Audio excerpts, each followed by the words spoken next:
guys, magandang araw po sa inyong lahat.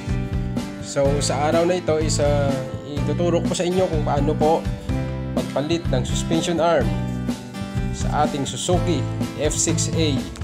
Yan po yung mga suspension arm. So dito guys, pinataas ko na po siya gamit yung ating jack. So nilagyan ko na siya po ng dalawang spare tire. Yan, at dyan ko na rin po nilagay yung jack. Yan, dyan ko na po siya tinukod. So ito nga po pala yung ating suspension arm. Ayan, 5OFL.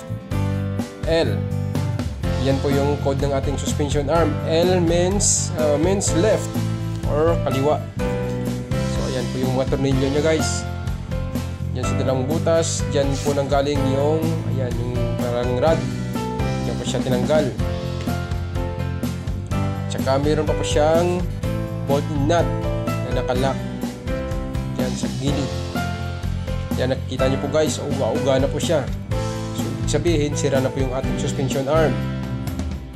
Malalaman niyo po yan guys pag tumatapak po yung sasakyan niyo po sa mga rough road. So may lagatak po sa ilalim ng inyong sasakyan.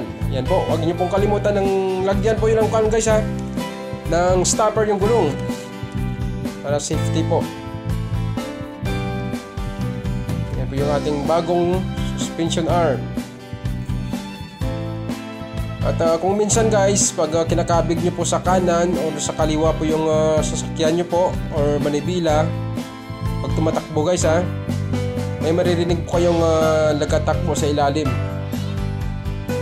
Yan po yung sign na sira po yung ating suspension arm. Yan po, at yan po nanggaling yung ating suspension arm. Yan po yung mga tornilyo po na tinanggalan po sa kanya. So dyan din po siya natin ibabalik mamaya.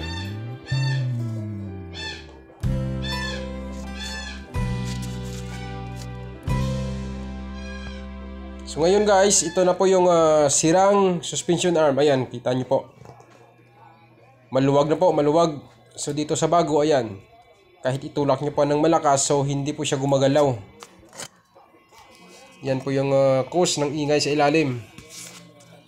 At minsan po nasisira po yung gulong dahil dyan, kasi po hindi po stable.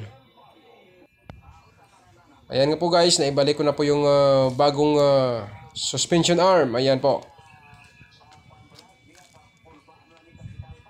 Ginamitan ko na po siya ng jack guys para maitulak po pataas, kasi nga po medyo matigas itulak po yan kasi bago po.